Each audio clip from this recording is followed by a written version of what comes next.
عظیمت جرأت و ہمت کا ہے اظہار، سیدھی بات عظیمت جرأت و ہمت کا ہے اظہار، سیدھی بات۔ ناظرین گرامی، السلام علیکم ورحمۃ اللہ وبرکاتہ۔ سیدھی بات کے تازہ ترین پرائم ٹائم میں آپ لوگوں کا استقبال ہے۔ ناظرین گرامی، میں انصار عزیز ندوی اس وقت کے ایوننگ پرائم ٹائم میں آپ لوگوں کے سامنے کچھ اہم ترین خبریں، کچھ وائرل ویڈیوز اور کچھ تنقیدی تبصرے لے کر کے حاضر ہوا ہوں۔ میں آپ کو بتاؤں گا کہ ممتا بنرجی نے کیا ویڈیو پیغام جاری کیا ہے ہاسپٹل سے۔ سری نگر میں سنگین آتشزدگی کی خبر آ رہی ہے۔ پی ایم مودی نے سعودی شہزادہ محمد بن سلمان کو ہندوستان آنے کی دعوت دی ہے۔ ملیشیا میں اب غیر مسلم بھی اللہ کے نام کا استعمال کر سکتے ہیں۔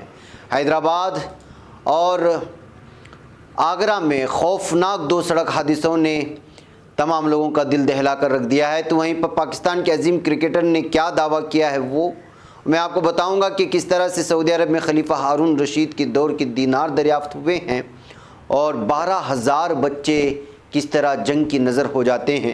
یہ ساری تفصیلات اور اس پر تبصرہ کروں گا۔ اس سے پہلے آپ لوگوں سے درخواست ہے کہ جن احباب نے ہمارے چینل کو سبسکرائب نہیں کیا ہے وہ سبسکرائب کر لیں، ہماری ان ویڈیوز کو دوسروں تک پہنچانے میں ہماری مدد کریں، لنک کو شیئر کریں۔ ادارے کی مضبوطی ناظرین گرامی آپ لوگوں کی مضبوطی ہے اور اس کو کرنا کیا ہے آپ لوگ جانتے ہیں۔ اس کے علاوہ آج کی مارننگ پرائم ٹائم بھی شائع ہو چکی ہے، لیکن اس کا نوٹیفیکیشن آپ کو نہیں پہنچا ہوگا، لہٰذا وہاں بھی اہم ترین خبروں پر تبصرہ ہوا ہے، ضرور جا کر کے دیکھ لیں۔ آئیے ناظرین، سب سے پہلے میں آپ کو لے چلوں بنگال۔ مغربی بنگال کی وزیر اعلیٰ ممتا بنرجی نے اپنے حامیوں کے لیے ایک ویڈیو پیغام جاری کرتے ہوئے کہا ہے کہ بدھ کے روز ہونے والے حملے میں انہیں شدید چوٹیں لگی ہیں اور ہاتھ پیر میں کافی درد ہو رہا ہے۔ ممتا بنرجی نے اعلان کیا کہ وہ کچھ دنوں میں باہر آئیں گی اور ویل چیئر پر بیٹھ کر انتخابی تشہیر انجام دیں گی، لیکن پیچھے نہیں ہٹیں گی۔ ویڈیو میں وزیر اعلیٰ ممتا بنرجی نے کہا کہ ان کے سر میں بھی شدید درد ہے۔ خیال رہے کہ ممتا بنرجی گزشتہ روز جب نندی گرام میں پرچہ نامزدگی داخل کرنے جا رہی تھی تو اس وقت زخمی ہو گئی۔ ٹی ایم سی اور خود ممتا بنرجی کا دعویٰ ہے کہ ان پر حملہ کیا گیا، جبکہ بی جے پی نے اس واقعے کو ممتا بنرجی کا ڈرامہ قرار دیا ہے اور اس حملے والے معاملے میں بھی سیاست کرنے کی کوشش کر رہی ہے بی جے پی۔ بہرکیف انہوں نے صاف طور پر پورے بنگال کو پیغام دینے کی کوشش کی ہے کہ چاہے ان پر اٹیک کرے، چاہے ان کو زخمی کرے، چاہے ویل چیئر پر ہی کیوں نہ ہو، وہ باہر آئیں گی اور انتخابی جلوس میں اور تشہیر میں حصہ لیں گی۔ یہ کہتے ہوئے وہ تمام بی جے پی لیڈران اور وہ میڈیا جو اس وقت پوری طرح سے ممتا بنرجی کو اس حملے کو لے کر کے بدنام کرنے پر تلا ہوا ہے اور اس کو ڈرامہ بتانے کے لیے الگ الگ طرح کی جو ہے زمینی حقائق کہہ کر کے جھوٹ پھیلانے کی کوشش ہو رہی ہے میڈیا کی جانب سے، ان تمام لوگوں کو ممتا نے واضح اور صاف پیغام دیا ہے۔ بہرکیف آئیے ناظرین، میں آپ کو لے چلوں کشمیر۔ لگاتار حادثات کا سلسلہ کم ہونے کا نام نہیں لیا جا رہا۔ ایک طرف سڑک حادثات نے تو دوسری جانب جو ہے آگ حادثوں نے اس وقت پورے بھارت کے اکثر ریاستوں میں وہ الگ الگ ریاستوں سے خبریں آ رہی ہیں جو الگ الگ طرح کی جو ہے ہلچل مچی ہوئی ہے اور نقصان پیدا ہو رہا ہے۔ گرمائی دارالحکومت سری نگر کے نواب بازار علاقے میں جمعرات کی صبح آگ کی ایک بھیانک واردات میں 6 رہائشی مکان خاکستر ہو گئے۔ سرکاری ذرائع نے بتایا کہ سری نگر کے نواب بازار علاقے میں جمعرات کی اعلی صبح قریب 4:30 بجے ایک رہائشی مکان سے غالباً شارٹ سرکٹ کی وجہ سے آگ نمودار ہوئی، جس کے شعلوں نے فوراً متصل کے مکانوں کو بھی اپنے لپیٹ میں لے لیا۔ بتایا کہ فائر ٹینڈرز، پولیس اور مقامی لوگوں نے اگرچہ آگ قابو میں کر لیا، لیکن 6 مکانوں کو خاکستر ہونے سے نہیں بچایا گیا۔ مکان مالکان کی شناخت معراج الدین خان، غلام رسول، عبد المجید ڈار، نذیر احمد اور جاوید احمد ڈار کی طور پر کی گئی ہے۔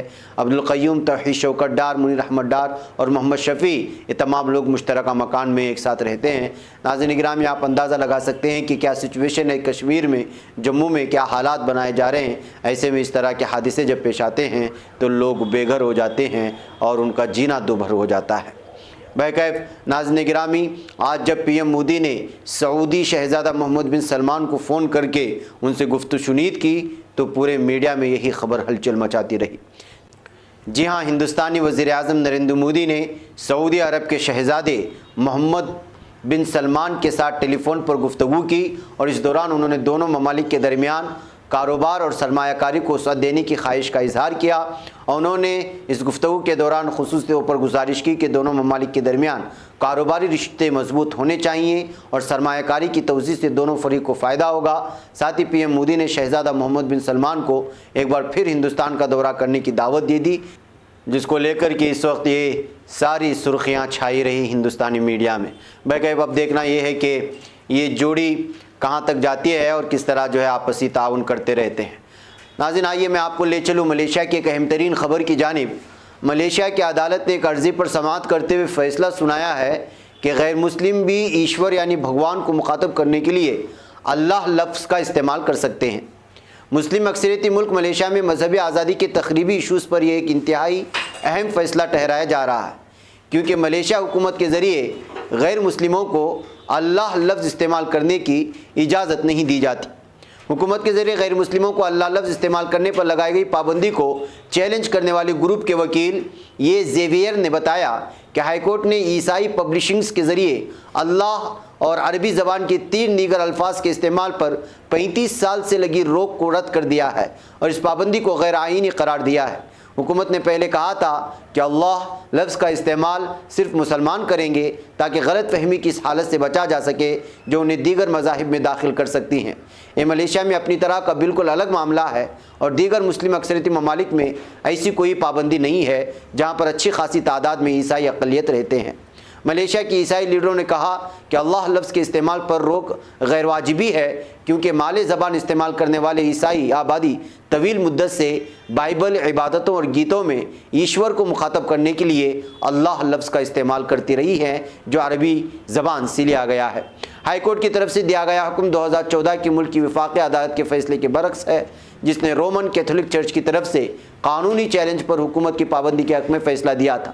چرچ نے اللہ کا لفظ اپنے مال زبان کے نیوز لیٹر پر استعمال کیا تھا۔ بہرکیف ناظرین گرامی آئیے میں اگلی خبر کی جانب لے چلوں آپ لوگوں کو اور 2 سنگین سڑک حادثات کی بات کروں۔ ایک حیدرآباد میں پیش آئے سڑک حادثے میں بہار سے تعلق رکھنے والا ہندوستانی فضائیہ کا عہدیدار ہلاک ہوا اور دہلی کی اس کی ساتھی سافٹ ویئر انجینئر شدید زخمی ہو گئی ہے۔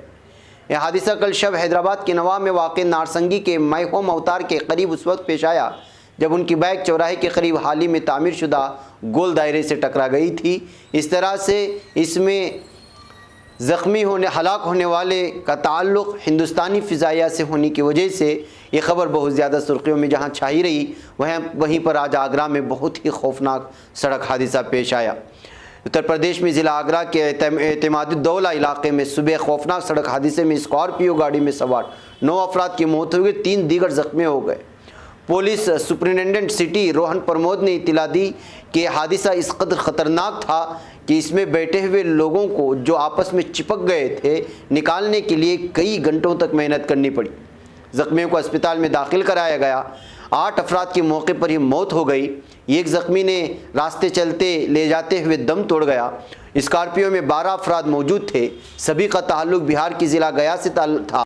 انہوں نے حادثے میں زخمی ہونے والے سجیت، سورج دیو اور چھوٹو کمار کو یہاں کے میڈیکل کالج میں داخل کرایا۔ تو ناظرین گرامی آپ اندازہ لگا سکتے ہیں کہ کتنا بھیانک سڑک حادثہ تھا کہ کار میں پھنسے ہوئے لوگوں کو نکالنے کے لیے کئی گھنٹوں تک یہاں کے مقامی لوگوں کو جو امداد کے لیے پہنچ گئے تھے ان کو جو ہے یہاں پر جدوجہد کرنی پڑی۔ ناظرین گرامی آئیے ایک اور اہم ترین خبر کی جانب میں آپ کو لے چلوں اور وہ ہے پاکستان کے ایک بہت بڑے کرکٹر محمد یوسف۔ ان کا ایک تازہ انٹرویو اس وقت سامنے آیا ہے۔ جب انہوں نے اسلام قبول کیا تو اس کے بعد سے ان کا کھیل اور بہتر ہو گیا۔ یہ بیان جب انہوں نے انٹرویو میں دیا تو بیان جلی سرخیوں میں شائع ہونے لگا۔ دائیں ہاتھ کے بلے باز نے سال 2005 میں عیسائی مذہب چھوڑ کر مسلمان بننے کا فیصلہ کیا تھا، جس کے بعد انہوں نے انٹرنیشنل کرکٹ میں کمال کی کارکردگی کی تھی۔ اور محمد یوسف نے سال 2006 میں غضب کی بلے بازی کی اور اس کی شروعات ہندوستانی ٹیم کے خلاف میں ہوئی تھی۔ محمد یوسف نے 199 گیندوں میں 173 رن بنائے۔ اس کے بعد انگلینڈ دورے پر کمال کیا۔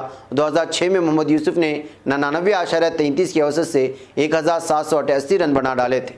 بہرکیف ناظرین گرامی انہوں نے جب انٹرویو میں صاف طور پر جب کہا کہ انہوں نے جب اسلام قبول کیا اور اس کے بعد سے جو ان کا کھیل بہتر ہونے لگا تو اس انٹرویو کی اس اقتباس کو نکال کر کے اس وقت سرخیوں میں پیش کرنے کی کوشش کی جا رہی ہے۔ انہوں نے صاف اور واضح الفاظ میں کہا تھا کہ مسلمان بنتے ہی بلے بازی سدھر گئی تھی۔ بہرکیف ناظرین گرامی، آئیے میں آپ کو لے چلوں اور میں بتاؤں ان سکوں کو اور دکھاؤں اس علاقے کو جہاں پر اس بات کا دعویٰ کیا جا رہا ہے کہ وہاں پر رسم الخط لا الہ الا اللہ وحدہ لا شریک لہ کندہ وہ سکے ملے ہیں جس میں جو سکے یہ بتائے جا رہے ہیں کہ ان کا تعلق جو ہے خلیفہ ہارون رشید کے دور سے ہے۔ جی ہاں، سعودی عرب کی حائل یونیورسٹی کے کھنڈرات کی کھدائیوں اور آثار قدیمہ کے ماہرین نے حائل کے تاریخی مشرقی شہر فید میں کھدائیوں کے دوران عباسی خلیفہ ہارون رشید کے دور کے سونے کا دینار دریافت کیا ہے۔ ماہرین آثار قدیمہ کے مطابق فید کے مقام پر کھدائیوں کے دوران ملنے والے سونے کے دینار کے سکے پر یہ 180 ہجری کی تاریخ درج ہے اور اس کا وزن 4 گرام ہے۔ حائل یونیورسٹی میں آرٹ اور لٹریچر کالج کے ڈین ڈاکٹر محمد شہری نے بتایا کہ کھدائیوں کے دوران فیض شہر میں التنانیر کے مقام سے 180 ہجری کا دینار کا سکہ ملا ہے۔ سکے پر ایک طرف کوفی عربی رسم الخط میں لا الہ الا اللہ وحدہ لا شریک لہ کے الفاظ درج ہیں، جبکہ دوسری طرف قرآن پاک کی آیت هو الذی ارسل رسولہ بالہدی ودین الحق لیظہرہ علی الدین کلہ کے الفاظ کندہ کیے گئے ہیں۔ بہرکیف ناظرین گرامی، سعودی عرب اور عرب ممالک میں اس وقت یہ دینار سرخیاں بٹور رہا ہے۔ آئیے ناظرین، آخر میں ایک اور اہم ترین خبر کی تفصیلات رکھ کر کے میں پھر آپ لوگوں سے اجازت لوں۔ یونیسیف کی ایک حالیہ رپورٹ کے مطابق شام میں 10 سال سے جاری خانہ جنگی میں اب تک قریباً 12,000 شامی بچے جاں بحق ہو چکے ہیں یا زخمی ہو چکے ہیں۔ اقوام متحدہ چلڈرن ایجنسی نے بیان میں خبردار کیا ہے کہ اس جنگ نے بچوں کی زندگیوں اور مستقبل کو داؤ پر لگا دیا، جہاں پر 90% بچے انسانی امداد کے منتظر ہیں اور صورتحال بچوں اور خاندانی نظام کے لیے یکساں نقصان دہ ہے۔ رپورٹ میں جنگ کے حیران کر دینے والے اثرات کی نشاندہی کی گئی۔ جنگ کے دوران کھانے پینے کی اشیاء کی اوسط قیمت میں 230% سے زیادہ اضافہ ہوا۔ غذائی قلت کی وجہ سے 5 سال سے کم عمر 5 لاکھ سے زیادہ بچوں کی مکمل نشوونما نہیں ہو پا رہی ہے۔ 2 لاکھ سے زیادہ بچے اسکول سے محروم ہیں، جن میں 40% لڑکیاں ہیں۔ اس جنگ میں 5,700 سے زائد بچوں، جن میں 7 سال سے کم عمر بچے بھی شامل ہیں، کا جنگ میں استعمال کیا گیا۔ یونیسیف کے مطابق تشدد اور ظلم کے ماحول میں رہنے سے 2020 میں بچوں میں نفسیاتی مسائل کی تعداد بھی دگنی ہو گئی۔ رپورٹ میں یہ بھی کہا گیا ہے کہ شمالی شام میں صورتحال خاص طور پر سنگین ہے، جہاں لاکھوں بچے ان کے اہل خانہ متعدد بار تشدد سے فرار ہو چکے ہیں اور خیموں میں رہنے پر مجبور ہیں، جہاں انہیں موسلا دھار بارش اور شدید برف باری برداشت کرنی پڑ رہی ہے۔ ناظرین، لمبی رپورٹ ہے، لیکن آپ اندازہ لگا سکتے ہیں شام کے مسلمان بچوں کے کیا حالات ہیں، کس طرح کی ہلاکتیں ہیں۔ جو بچ گئے ہیں وہ کس طرح زخمی ہیں، جو صحیح سالم ہیں ان پر کس طرح غربت اور افلاس نے ڈیرا ڈالے ہوئے ہیں اور تعلیم سے کس قدر وہ دور ہیں، کیمپوں پر زندگی گزارنے پر مجبور ہیں بھوکے پیسے، لیکن کوئی پوری دنیا خاموش ہے اس ظلم و ستم پر، اور ظالم بشار کے خلاف کوئی کچھ نہیں بول رہا، اور نہ ان تنظیموں کے خلاف جو اس زمین پر آ کر کے پوری طرح سے مقامی لوگوں کا جینا دو بھر کر رکھا ہے۔